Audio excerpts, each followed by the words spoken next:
Iran, Israel, America మధ్య ఉద్రిక్తతలు కొనసాగుతున్న వేళ హర్ముజ్ జలసంధిపై ఇరాన్ కీలక నిర్ణయం తీసుకునే దిశగా అడుగులు వేస్తోంది. ఈ జలసంధి గుండా ప్రయాణించే నౌకలపై సుంకాలు విధించేందుకు ఒక బిల్లును తీసుకురావడానికి ఇరాన్ పార్లమెంట్ సిద్ధమవుతోంది. వచ్చే వారంలో ఈ ప్రతిపాదనకు రూపురేఖలు ఖరారయ్యే అవకాశం ఉన్నట్లు ఓ పార్లమెంట్ సభ్యుడు తెలిపారు. ఇప్పటికే కొన్ని నౌకల నుంచి అనధికారికంగా భారీ రుసుములు వసూలు చేస్తున్న ఇరాన్ ఇప్పుడు దాన్ని చట్టబద్ధం చేయాలని చూస్తోంది.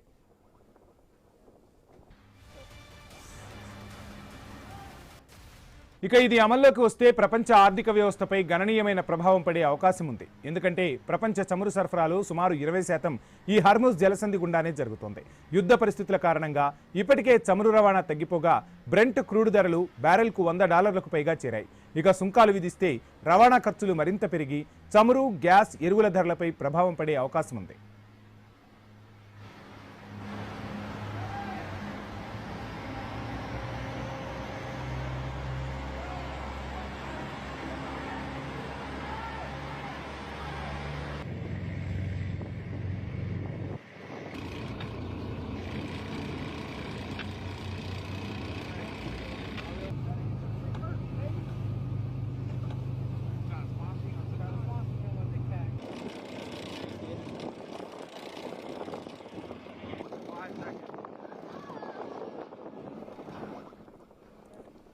ఈ పరిణామాలపై భారత సర్కార్ స్పందించింది. హర్ముజ్ జలసంధి ఒక అంతర్జాతీయ మార్గమని, అక్కడ ఎటువంటి సుంకాలు విధించడం అంతర్జాతీయ చట్టానికి విరుద్ధమని స్పష్టం చేసింది.